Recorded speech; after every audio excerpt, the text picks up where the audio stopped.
Welcome to our channel. నమస్కారం. నారా లోకేష్కి జగన్మోహన్ రెడ్డి భయపడ్డా తెలుసుకునే ప్రయత్నం చేద్దాం. విశ్లేషణ టైం అంతా పడున్నారు ప్రముఖ ఆర్థిక రాజకీయ సామాజిక విశ్లేషకులు అడ్స్మిత్ శ్రీనివాసరావు. వారిని అడిగి మరిన్ని విశేషాలు తెలుసుకుందాం. నమస్తే సార్. నమస్కారం అండి. జగన్మోహన్ రెడ్డి లోకేష్కి భయపడినట్టే ఉన్నాడు. అసెంబ్లీలో జరగాల్సిన చర్చ, అక్కడ వ్యవహరించాల్సిన తీరు మీద తన ఎమ్మెల్యేలతో వాడు సుదీర్ఘంగా చర్చలు జరుపుతున్నాడు. అంటే లోకేష్ సవాల్ చేసినట్టు అసెంబ్లీకి వచ్చే అవకాశం ఉందంటారా? వస్తే భయపడి వచ్చాడు అనుకోవచ్చా?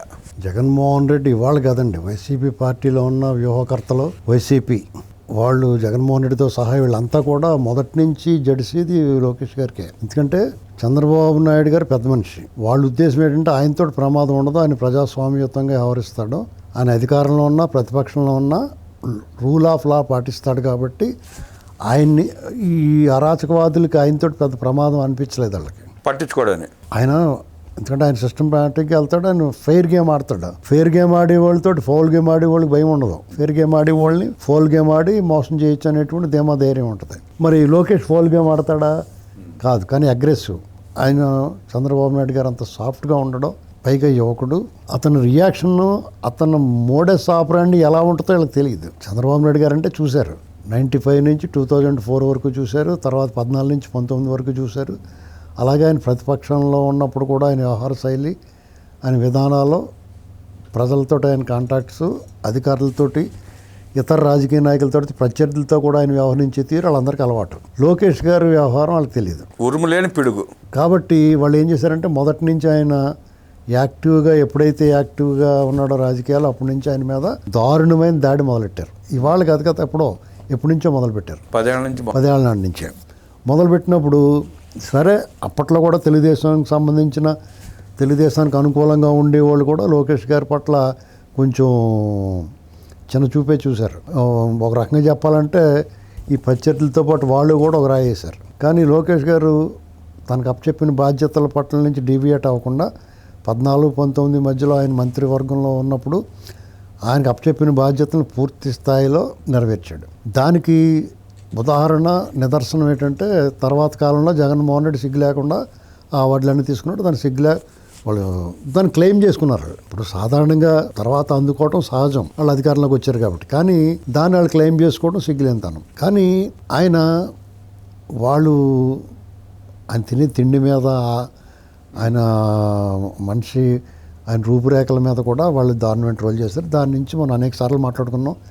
లోకేష్ గారు దాని నుంచి బయటపడి వాళ్ళు ఏదైతే విమర్శలు చేస్తున్నారో వాళ్ళని పట్టించుకోకుండా తనను తాను మార్చుకున్నాడు. భాష ఇంప్రూవ్ అయింది, ధైర్యంగా మాట్లాడగలుగుతున్నాడు, ప్రెస్ మీట్లని దర్జాగా దమ్ముగా ఎదుర్కోగలుగుతున్నాడు విత్ నాలెడ్జ్. అంటే పూర్తి అవగాహనతో, సబ్జెక్ట్ మీద పట్టుతోటి అతను. అందుకనే ఎవరినన్నా వెతుక్కుని మరీ సాక్షి, తనను వాళ్ళకి వ్యతిరేకంగా పనిచేసే సాక్షిని వెతుక్కుని మరీ మాట్లాడుతూ ఉంటాడు. అది మన కలర్. ప్రతిపక్షంలో ఉన్నాడు మరింత రాటు తెలియడు. ఆయన మీద నిర్బంధం కొనసాగింది, నియంతృత్వం, నిరంకుశత్వం. అలాగే ఆయన్ని మరింత హ్యూమిలేట్ చేయడానికి ప్రయత్నం చేశారు. వాళ్ళ నాన్నగారిని అవమానించారు, తల్లిని అవమానించారు, ఆయన పాదయాత్రలో అడుగడుగున అడ్డుకున్నారు. కానీ ఆయన ఎక్కడా కూడా కేడర్ విషయంలో, పార్టీ కేడర్ని చాలా హింస పెట్టేశారు. చాలామంది వాళ్ళ తెలుగుగా చూసి మాట్లాడుతున్నారు, కానీ తెలుగుదేశం పార్టీ నాయకులు కేడర్ గతంలో ఎప్పుడు ఎదుర్కోలేదు, భవిష్యత్తులో కూడా ఎదుర్కోరు. అంత దారుణమైన అరాచకానికి గురయ్యారు 19 నుంచి 24 వరకు కూడా.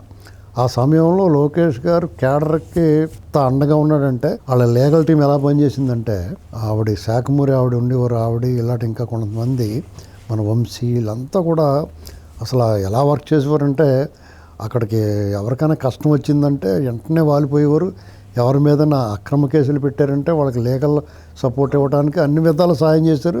ఎవరైనా ప్రాణాలు కోల్పోయినా, ప్రమాదాలకు గురైనా, అత్యాచారాలకు గురైనా వాళ్ళ కుటుంబాలను ఆదుకున్నారు, వాళ్ళకి అండగా నిలబడ్డారు, వాళ్ళని పరామర్శించారు. ఈ జగన్మోహన్ రెడ్డి లాగా ఊరేగింపులతో వెళ్ళలేదండి. వాళ్ళు వెళ్ళి నేరుగా ఎవరైతే బాధితులు ఉన్నారో బాధితులకు అండగా నిలబడ్డారో వాళ్ళు ధైర్యం చెప్పారు.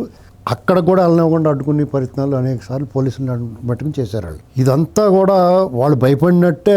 లోకేష్ గారు రేజింగ్ సన్, అంటే SUN సన్, మన వెంకయ్యనాయుడు గారు అన్నట్టుగా అలాగే ఆయన రేజ్ అయ్యాడు. యూత్లో మంచి పట్టు సాధించాడు, ఒక విశ్వాసం కలిగించాడు. నాయకుడురా అంటే అప్పటి వరకు కూడా నాయుడు కొడుకు అంటే చంద్రబాబు నాయుడు గారు అబ్బాయి కిందే చూశారు ఆయన్ని.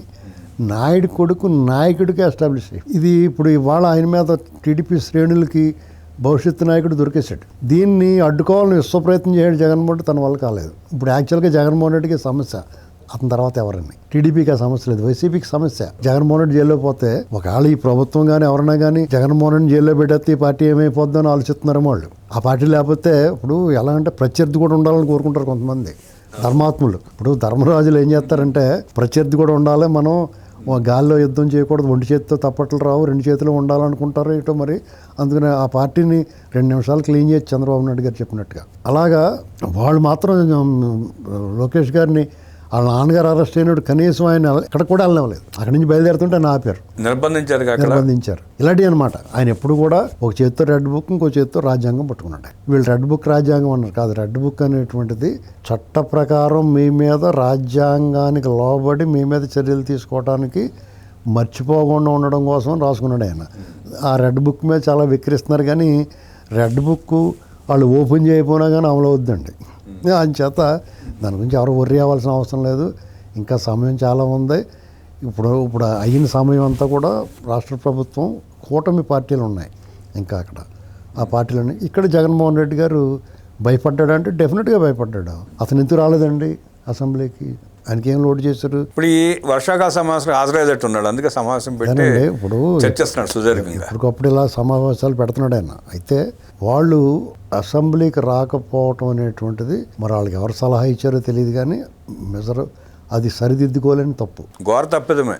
ఎందుకంటే చాలా సమస్యల్ని ప్రభుత్వాన్ని ఒక్కడుంటే కూడా ఇరుకుని పెట్టొచ్చండి. మీరు మాట్లాడే మాటల్లో వాస్తవం ఉండి మీ విమర్శ సహేతుకమైతే, ప్రభుత్వం తప్పు చేస్తే మీరు ఎత్తి చూపాలనుకున్నప్పుడు దాంట్లో మీలో నిజాయితీ ఉండి మీరు మాట్లాడే దాంట్లో వాస్తవం ఉంటే కనుక ఖచ్చితంగా ప్రభుత్వం ఇరుకుని పడుతుంది. చంద్రబాబు గారు ఒక్కడుండి కూడా 150 మందిని కంట్రోల్ చేశాడు. ఒక్కడుండి ఆయన సమాధానం చెప్పాడు, నేను ఒక్కడైనా అందరినీ సస్పెండ్ చేసి ఆయన ఒక్కడిని విడిచిపెట్టారు. ఇటు ఆయన హ్యూమిలేట్ చేద్దామని. కానీ ఆయన చాలా సమర్థవంతంగా ఎదుర్కొన్నాడు. ఆయన ఆ దమ్ము జగన్మోహన్ రెడ్డిలో లేదు. ఎందుకంటే అతను పిరికివాడండి మామూలుగానే. కాబట్టే అతను తన మీద ఉన్న కేసులకి భయపడతా ఉన్నాడు. ఎందుకంటే తను తప్పు చేసాడు, కేసుల్లో అయిపోయి ఉన్నాయి గట్టిగా. అంటే ఇప్పుడు మీరు కావాలంటే చూసుకోండి, ఇప్పుడు అతను ఓడించింది ఎవరో? ఎన్డీఏ కూటమి. ఎన్డీఏ కూటమికి అతను ఏదైనా వ్యతిరేకంగా ఉన్నాడా? కేవలం టీడీపీ మీద లేదా జనసేన మీద మాట్లాడుతున్నాడు తప్ప ఎన్డీఏ కూటమికి వ్యతిరేకంగా ఎప్పుడు లేడు. కేంద్రాల్లో ఎన్డీఏ ప్రభుత్వం ఉంది, ఎన్డీఏ ప్రభుత్వానికి అతను మద్దతు ఇస్తున్నాడు, ఎప్పుడు మద్దతు ఇస్తూనే ఉన్నాడు. ఎప్పటికప్పుడు మామూలుగా ఇప్పుడు కాంగ్రెస్ పార్టీ వాళ్ళు ప్రత్యర్థులు వాళ్ళు ఎలా వ్యతిరేకిస్తున్నారో అలా వ్యతిరేకించాలి కదా. అంటే అతను భయం లోపల, అతనిలో చాలా అభద్రతాభావం ఉంది. పైగా ఆంధ్రప్రదేశ్లో అతని హయాంలో జరిగిన మద్యం కేసు, కుంభకోణాలు అవన్నీ అతని వరకు వచ్చి ఆగి ఉన్నాయి. ఇది ఒక సమస్య, దాని గురించి మళ్ళీ మాట్లాడదాం. ఇప్పుడు ప్రస్తుతానికి అసెంబ్లీకి వెళ్ళాలంటే ఇప్పుడు మీరు అన్నట్టుగా చర్చిస్తారా, గొడవ చేస్తారంటే అసెంబ్లీలో గొడవ చేయలేకపోవచ్చు, కానీ వీళ్ళు కౌన్సిల్లో వాళ్ళు ఈ అబద్ధాలు అడ్డుగోలు మాటలు మాట్లాడటానికి అవకాశం ఉంది అక్కడ. దాన్ని సమర్థవంతంగా తిప్పుకొడుతున్నారు వీళ్ళు. వాళ్ళ బలం కూడా క్రమేణి కృష్ణపక్షం శుక్లపక్షం అని ఉంటుంది. కృష్ణపక్షం అంటే అమావాస్యకి దగ్గర అవుతున్నప్పుడు కృష్ణపక్షం అంటారు. శుక్లపక్షం అనుకోండి పౌర్ణమికి దగ్గర పడుతున్నప్పుడు, అంటే ఆ చంద్రుడు రేజ్ అవుతూ ఉంటాడు. కృష్ణపక్షం అంటే చంద్రుడు కుచించుకుపోతూ ఉంటాడు. ఆ పున్నమి దగ్గర నుంచి అమావాస్య వరకు చంద్రుడు క్షీణిస్తూ ఉంటాడు, దాన్ని కృష్ణపక్షం అంటారు. శుక్లపక్షం అంటే అమావాస్య నుంచి పౌర్ణమి వరకు చంద్రుడు అలా వస్తూ ఉంటుంది. అలాగే ఇప్పుడు వాళ్ళు ప్రస్తుతం కృష్ణపక్షంలో ఉన్నారు. వాళ్ళు తగ్గుతూ వస్తుంది ఇప్పుడు. ఇంకా అయినా మాట్లాడతారు, ఎందుకంటే అడ్డగోలుగా మాట్లాడే వాళ్ళకి ఎక్కడైతే ఏంటండి, ఇప్పుడు వీధిలో అయినా ఇంట్లో అయినా ఎక్కడైనా వాళ్ళు అడ్డంగానే మాట్లాడతారు. ఇప్పుడు మాట్లాడతలేదా? ఇప్పుడు సిద్ధిరప్పలాజు విషయంలో చూసాం, తర్వాత ఈ డిఎస్సి విషయంలో చూసాం. డిఎస్సి విషయంలో అసలు అక్కడ మాట్లాడడానికి ఏమీ లేకపోయినా పదే దాని మీద మాట్లాడుతున్నారు. జన్ జీ అన్నారు, కానీ జన్ జే బ్యాచ్ కూర్చుంటున్నారు. జన్ ముదురు బ్యాచ్లు అందరూ ఉన్నారు అక్కడ. ముదరతేళ్ళన్నీ వచ్చి కూర్చుంటున్నాయి. పైగా వీళ్ళందరూ కూడా అక్కడ పోలీసుల మీద అటాక్ చేస్తూ ఉన్నారు. చింతాడ్రై వాళ్ళు చేసింది మర్చిపోకముందే పూతలపట్టులో చేశారు. చంద్రగిరిలో అయితే మరీ దారుణంగా పోలీసు వేషాల్లో ప్రైవేట్ సెక్యూరిటీ వాళ్ళు వాకిటాకీలు పెట్టుకుని ఇళ్లలో కలిసిపోయి ఉన్నారు. ఏదైనా ఇబ్బంది వాళ్ళే ఏదైనా చేసి పోలీసులు చేశారనేటువంటిది సినిమాల్లో చూపించినట్టుగా చేయడానికి దాని మీద చర్యలు తీసుకుంటున్నారు అనుకుంటే కఠినంగా ఉండాలి చర్య. ఇప్పుడు నిన్న కొడాల నాని దగ్గరికి వెళ్ళి ఎస్ఐ గారు వంగి వంగి దండాలు పెట్టాడు. అతను వీఆర్కి పంపించారు. అతను సాల్యూట్ చేయడం తప్పు కాదు, అతను మాజీ మంత్రి. కానీ ఆ ఎస్పీ గారు అతను పంపించాడు. అలాంటి చర్యలు ఉండాలి. ఎందుకంటే అటువంటి నీచ నికృష్టులకి, యాంటీ సోషల్ ఎలిమెంట్స్ కొంచెం ఇంచుమించు సరిసాటైన వాళ్ళకి సమాజంలో చిచ్చు పెట్టడానికి ప్రయత్నం చేసి ప్రభుత్వాధినేతల్ని నోటుకొచ్చినట్టు మాట్లాడే వాళ్ళని నువ్వు సాల్యూట్ చేయడం తగదు, వాడు ఎవడైనా కానివ్వండి. ఇలాంటి పరిస్థితుల్లో లోకేష్ అంటే తడిసిపోతుంది వాళ్ళకి.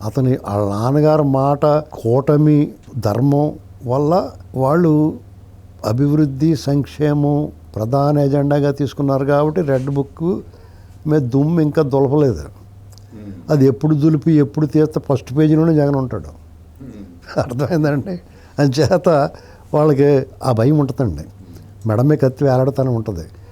ఇది కాకుండా ఆల్రెడీ ఆ కేసులు కోల్డ్ స్టోరేజ్లో ఉన్నాయి, 13 ఏళ్ళు తిరుగుతున్నాను కాబట్టి దాని మీద అతనికి పెద్ద బెంగా భయం లేకపోయినా ఏమో ఉరిమి మంగళం మీద పడినట్టుగా ఇవన్నీ చుట్టబెట్టి రేపొద్దున దానికి కూడా ఎసరు అవుతుందేమో అన్న భయం ఉంది. ఎందుకంటే ప్రజల్లో ఒక అన్రెస్ట్, అసహనం ప్రబలుతుందండి. సాధారణంగా పాలకపక్షాల మీద కోపం ఉంటుంది ఎవరికన్నా. విచిత్రంగా ఆంధ్రప్రదేశ్లో ప్రతిపక్షం మీద కోపం ఉంటుంది. ఎందుకంటే ఈ ప్రభుత్వం రాగానే వాళ్ళు అదుపు చేస్తారు, వాళ్ళని ఎరగొడేస్తారు, వాళ్ళని లోపల పెడేస్తారని ఎక్స్పెక్ట్ చేశారు అంతా. అదేమి జరగకపోయేవాడికి ఆ అసంతృప్తి అలాగే లోపల గడ్డగట్టి ఉన్నది. ఈ లిక్కర్ కేసు విషయంలోనూ ఒక అడుగు ముందుకెళ్తే 2 అడుగులు వెనక్కి వెళ్తుంది. జగన్మోహన్ రెడ్డి దగ్గరికి వచ్చి ఆగింది, అది పూర్తి అవ్వట్లా. ఏమండి, ఈ విషయాల్లో వాళ్ళందరికీ అదురు ఉంది. ఎప్పుడు ఈ జనాలు ఎప్పుడు తిరగబడతారో, లేకపోతే ప్రభుత్వం ఎప్పుడు ఉద్దేశం మార్చుకుంటుంది, ఎప్పుడు వాళ్ళు సడన్గా మన మీద పడతారనేటువంటి భయం ఉంది.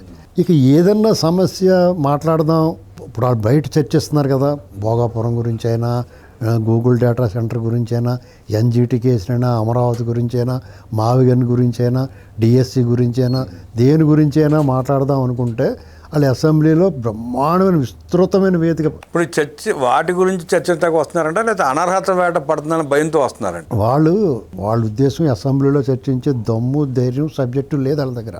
వాళ్ళు ఏంటంటే మీరు అన్నట్టుగా అనర్హత వేటు పడవచ్చు. ఇక్కడ స్పీకరు, డిప్యూటీ స్పీకర్ చాలా స్ట్రిక్ట్గా ఉన్నారు. వీళ్ళకి ఏమాత్రం అవకాశం వచ్చినా వికెట్ టకాలమని చిట్టుకుని వెళ్తే కూడా వేస్తారు. క్యారమ్స్ బోర్డు కాయిన్ వేసినట్టు వేసేస్తారు. క్యారమ్స్ బోర్డులో కాయిన్ చూడండి, సూట్గా వేస్తారు, టవక్కమని అలాగే వేసేస్తారు వాళ్ళకి. అంచేత ఈసారి హాజరవుతారు. ఆ మొహంలా పెట్టి దాని దగ్గర నమోదైన తర్వాత జై జై జై జగన్ అనుకుంటూ పోతారు. ఇది మాత్రం జరుగుద్దండి. ప్రజలు ఆలోచించుకోవాలి. వీళ్ళు ఎమ్మెల్యేలుగా ఎన్నుకుంటే అసెంబ్లీలో అడుగుపెట్టి తమ సమస్యల గురించి ఎక్కడైతే శాసనాలు చేస్తారో, ఎక్కడ మాట్లాడితే రికార్డ్ అవుద్దో, ఎక్కడ మాట్లాడితే ప్రజలకు ప్రయోజనం కలుగుద్దో అక్కడ మాట్లాడకుండా రోడ్డు మీద ఎంత మురిగితే ప్రయోజనం ఉందండి. ఇప్పుడు మీ ఇంట్లో దొంగలు పడ్డారో ఊరవతలకి వెళ్ళి కుక్కలు మురిగితే పని జరుగుతాయండి. ఎక్కడ దొంగలు ఉన్నారో అక్కడ మురిగితే, ఎక్కడ ప్రయోజనం ఉంటుందో అక్కడ మాట్లాడితే పని జరుగుద్ది. అంతే కదా. కాబట్టి జగన్మోహన్ రెడ్డి వాళ్ళు కూడా వాళ్ళ చరిత్ర ముగిసినట్టే. ఇప్పుడు ఆ 11 మంది కూడా నా లెక్క ప్రకారం ఈ టర్మ్తో ఆఖరు వాళ్ళకి మళ్ళా ఎమ్మెల్యేలుగా సభలోకి అడుగు పెడతారని నేనైతే ఎక్స్పెక్ట్ చేయట్లా.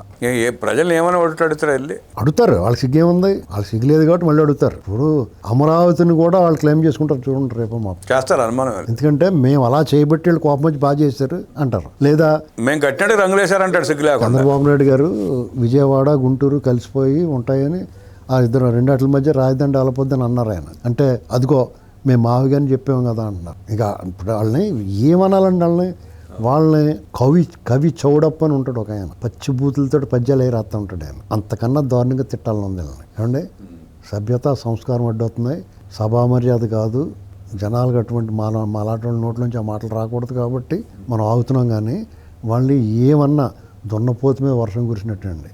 వాళ్ళు ఏమీ పట్టించుకోరు. వాళ్ళు చెప్పాలనుకుని చెప్పేస్తారు, కొడితే ఎడుతారు అంతే, చెప్తే వినరు. వాళ్ళు ఇదే పరిస్థితిలో ఉంటారండి. మనిషికో మాట గొడ్డుకో దెబ్బలాగా జగన్మోహన్ రెడ్డి అనర్హత వేట భయంతోనే అసెంబ్లీకి వచ్చే అవకాశం ఉందని, ఆ దిశగా చర్చలు జరుగుతూ ఉంటాయని చెప్పి విశ్లేషించిన అర్స్మిల్ గారికి ధన్యవాదాలు తెలియజేస్తున్నాను. నమస్కారం.